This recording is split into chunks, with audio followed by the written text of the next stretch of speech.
and welcome to the Giving Voice to Depression podcast, produced in partnership with the A.B. Korkor Foundation for Mental Health. I'm Terry, the creator and co-host of this podcast.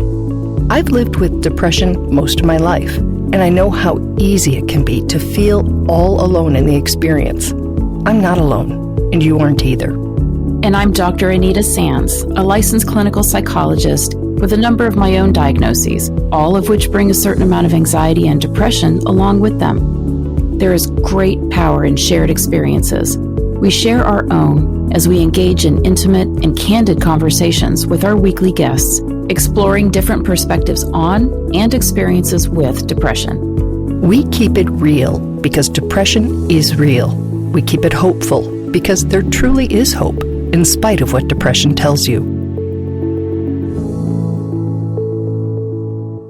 Hello, Anita. Hi, Terry. We're wrapping up Suicide Prevention Awareness Month with a powerful message from a powerful voice. Mm-hmm. Last week, we introduced you to Jeannine Rivers. She spoke of her upbringing, the tender age at which toxic people and voices entered her life and thoughts. And we got to hear her sing one of her favorite songs, Summertime, from Porgy and Bess. We wanted you to first see Jeannine as the empowered woman she is, making the informed choice to share her story, laughing, crying, even singing as she did, so that you have proof that even someone who once lost all hope, even tried to end their life, can get to a place of looking back gratefully on her survival and her current life. Today's episode will focus on Jeannine's suicide attempt. We believe that part of her story has value too, because it also offers a powerful message. Like many survivors, after taking steps intended to end her life, Jeannine realized she'd made a terrible mistake and that she did not actually want to die. Not at all. Since not all suicide methods give the opportunity to reconnect with our will to live, we see this perspective as both unique and powerful. Please listen to her story, assuming that it's not too triggering for you, and let her message sink in. There are many ways to end the pain that do not involve ending your life. A quick review. When we talked with Jeannine 3 years ago, she had just begun sharing about this intense and intimate part of her life. But when she was ready, she was really ready. She not only decided to share here, but she also wrote and published an essay about her attempt, which she'll read from in parts of this episode. Here now is Jeannine giving her voice to depression.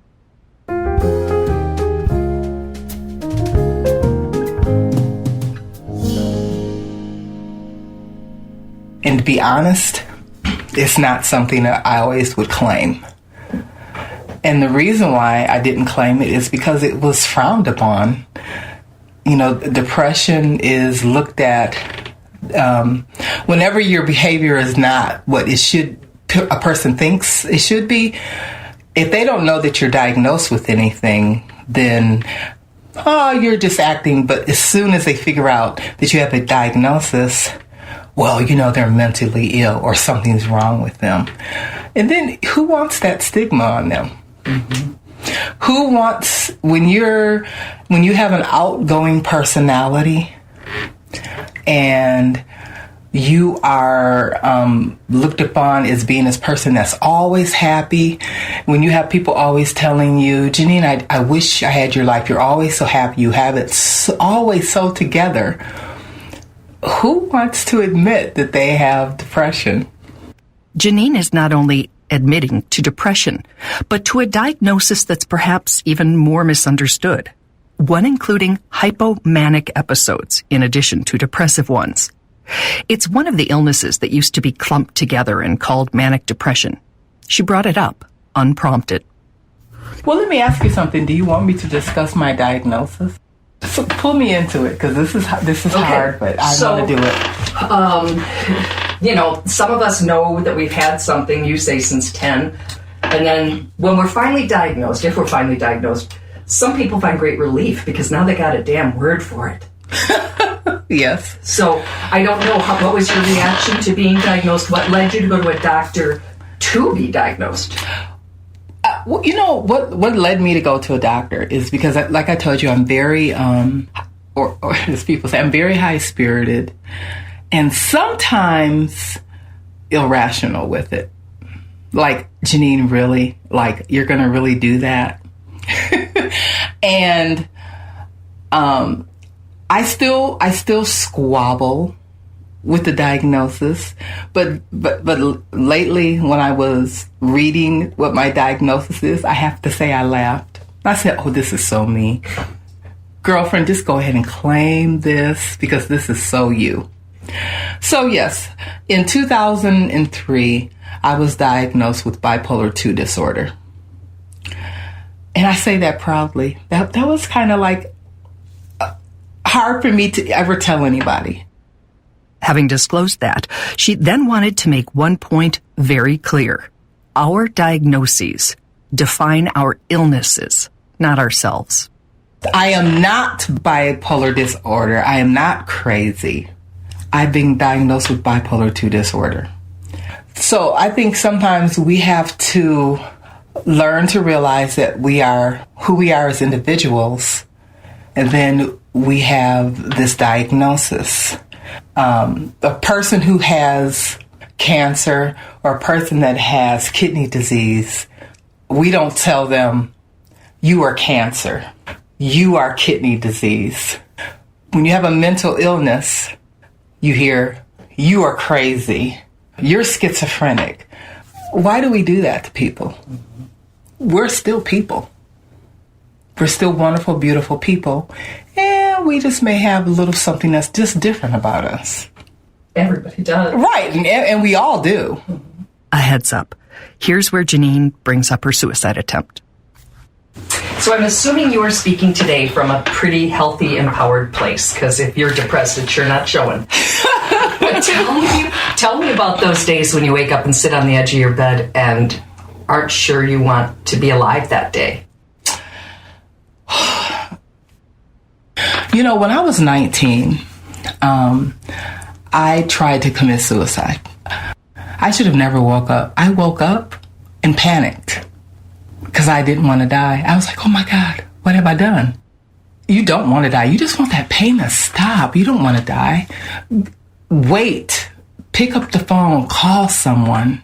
You just want to stop hurting. And the pain sometimes is so paralyzing that you don't want to feel it. But if you wait and just pick up the phone and call someone and tell someone what you're feeling, you will be really happy that you have not did an attempt. I'm glad I failed. But you really don't. When you really just want to stop hurting. We've all heard that phrase, failed suicide attempt. But think about it. It is not a failure to live through an attempt, and it is hardly a success to die. So instead of successful, it's recommended we say died by suicide. And when someone like Jeannine tries to kill him or herself and lives, they're attempt survivors, a phrase Jeannine much prefers now that she thinks about it. So I shouldn't say I'm glad I failed. No, you're glad you survived. Thank you. I'm glad I failed. Yes, I see what you're saying. Yeah. I'm glad I survived. Yeah. Thank you. Because I consider myself a survivor. Not a failure. Thank you. Thank you. Yeah. See, I learned something. Yes, thank you. You are so very welcome. I do not see a failure sitting across from me right now. I'm glad you don't. I'm glad, I still deal with some of the same issues that I did, but I just have a different, life is just so beautiful. We have to give it a chance. Back to Jeannine's story from decades ago, when depression talked her out of that belief. Yeah, I remember that day, plain as day. I remember waking up, calling into work what I felt that day. I felt like I had no one to call, no one that was going to understand. I was isolated from my family, so I couldn't call relatives or anybody because I didn't think they cared. I had nothing.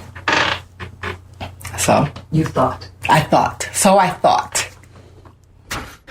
Jeannine reads her recollections of that late spring day when, after attempting to end her life, she realized she was still alive.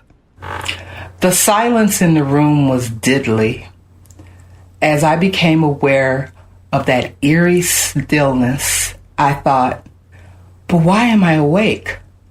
I thought I would sleep and never wake up again. My body felt like jello, firm yet wobbly.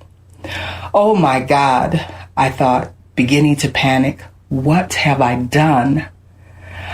Out of nowhere, I heard a whisper, Jeannine, get up. But I can't even move, I protested. No longer a whisper, the voice demanded, Jeannine, get up right now and get to the door. You can do it. Go. But how? I thought. I feel so totally warped. How can I possibly get to the door? There is no way I can walk, I cried out. I just wanted to sleep, to dream of a time when I felt whole and happy. And just as I was closing my eyes again, ready to give up, the voice thundered, Jeannine, get up. Come on, get up. Panic and defeat fought within me. Why should I want to live? Something in that call gave me courage to try.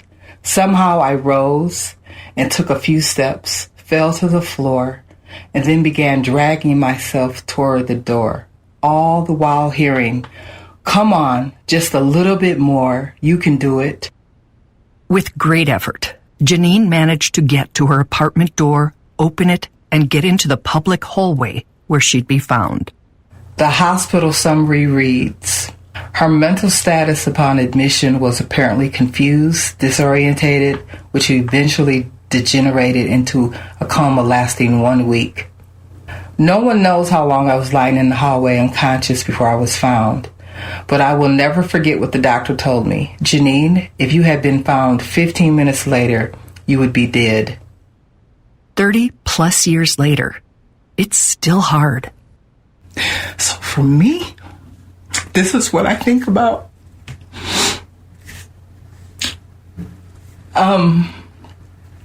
I think about that I didn't die. I think about how I was found. And I wasn't mad when I woke up. I was actually pretty happy that I woke up. And if I hadn't woke up, I never would have had my beautiful daughter. I never would have accomplished all the great things in my life that I've accomplished. I would have never had that great degree, that great career in banking. And I never would have met so many amazing people in my life.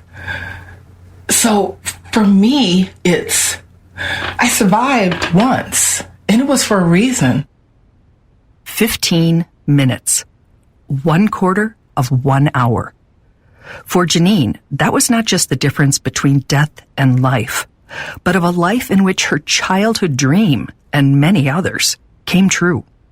How can I just leave this world when I have so many more people to love on and to pour into? The day I die, people will be able to say, she may have done this and she may have done that, but oh, she always rose above like a phoenix, and look what she did. They will have to say that. Reading again, here's Jeannine. If you Google my name today, you will find a world that never could have happened if I had been found 15 minutes later. I earned an Associate of Arts degree in vocal performance at age 48, and I released my debut CD, Iridescent October, in 2016. Traveling throughout Europe and the U.S., I have had the honor of performing for millions. The voice I heard that day in 1985, the whisper, and then the shout, Jeannine, get up, is the same voice I heard as a teenager telling me to escape. Now at age 55, I continue to hear this voice during the most difficult times in my life. I hear that call as the voice of God, reminding me to get to the door and open it, because on the other side there is a bright light filled with many more amazing opportunities. The end. The beginning. The beginning, yeah.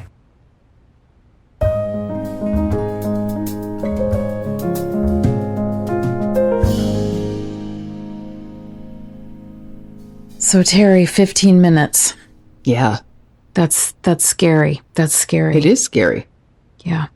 And her will to live and to get her to where, get her body where she could be found and somebody could get her help. That's just incredible. Yeah. I see it, when she describes it, and it hurts me to think of how badly she was hurting, because she's just wonderful. And yeah, that's true. So many people who have lost all connection to their worth because of all the kinds of reasons that can happen. Yeah. Yeah. And that's really what depression does so well, is just disconnect you from your sense of worth. And once that happens, it's just so difficult to imagine a life that you deserve living, that you deserve life, period. Yeah. Yeah. I think asking the hypothetical question to yourself, what would I try to get for myself if I were worthy of having it? Wow. Is sometimes a very helpful thing to do if someone is depressed, to ask yourself that question, to ask someone else, because when depression's sort of already kind of like running the show, I imagine like a person, and depression's pulling the strings, like you're the puppet now. You don't even get to decide what you're going to do next. Asking hypothetical questions, what would I attempt to do if I knew I could not fail, is one of my favorites. And for depression, what would I try to get for myself if I were worthy of having it? So I want to ask you to give me some possible answers, because sometimes, like, your thoughts get so constricted that, someone will say, how are you feeling? I'm like, name some feelings that I might be having right now, because I can't even connect with those words. So when you ask that question, what are some things that you or your clients have answered, or that you think would be helpful or could be helpful to for someone to believe they deserve and to try to access? The first, I think, is attention. And we talked about, attention, suicide attempts, or talking about suicide as cries for attention. But honestly, attention is one of the things that you don't feel you deserve when depression's running the show. You don't feel like you deserve to take someone's time to talk with them about how you're feeling, to quote unquote, bring them down, because depression's lying to you and tells you that if you are honest with people about what you're thinking and what you're feeling and how much you're struggling, you're going to, as we say, burden them, bum them out, burn them out. So the first thing I think people would often say they would try to get for themselves if they were worthy of having it is the attention of others. And then a lot of times the answer is help for myself. However that might look. Taking up the time and the resources to not just someone's attention, but the recognition. Usually, if you're really seriously contemplating suicide, there's also a part of you that knows that you're not safe. You're going to need some kind of an intervention, whether that's, people coming and staying with you, or you getting to a place where you will be safe for a while. And I think people who are depressed immediately start calculating the hassle that their friends or their family will have to go through to get them that help. And then they start calculating the cost. Wow. Literally the financial cost. How much an inpatient stay costs, all of that. And they just, again, when there's worthiness issues at play, they're not going to feel like they are worthy of anybody spending that kind of either time or money on them to even to save their life. Wow.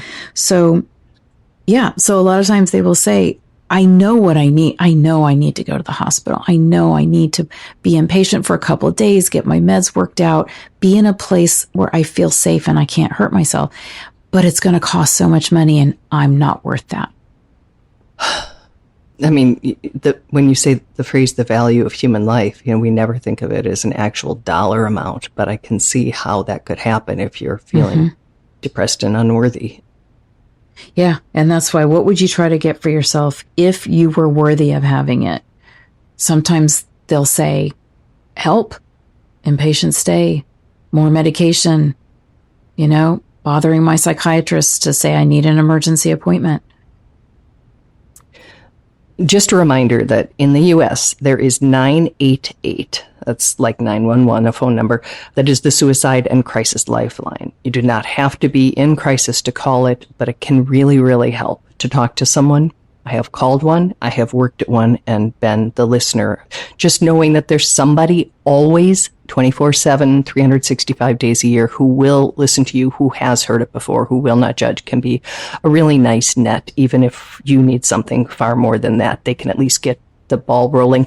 And if you're not in the U.S., look up a crisis line or a hotline or a warm line in your country and have that number in your phone so that if you're ever in a situation where you or someone else is in crisis or nearing it, that you can call and you can call for someone else and you can put it on speaker and say, I'm with someone really having a hard time and I don't know what to do. And they can give you some ideas. Yep. And remembering what Jeannine said, those people are there because you are worth it.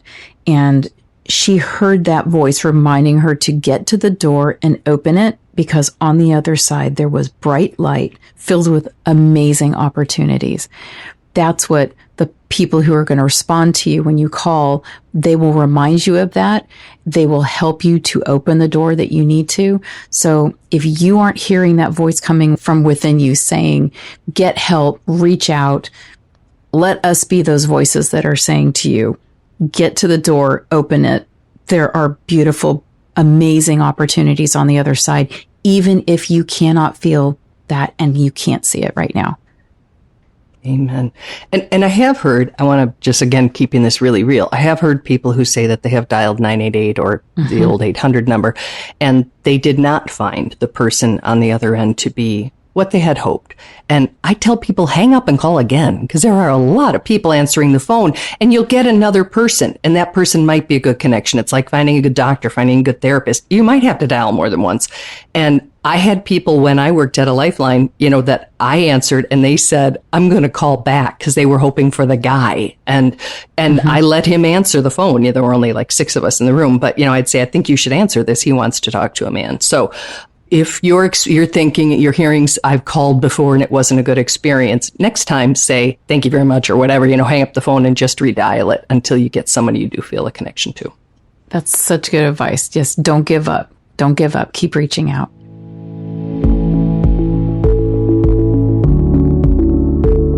We truly hope that our podcast brings a little more understanding, helps you better articulate and reflect on your own experience with depression, or better understand how to support someone else who is struggling. If this episode has been of comfort or value to you, know that there are hundreds of others like it in our archive, which you can easily find at our website, givingvoicetodepression.com. And remember, if you're struggling, speak up, even if it's hard.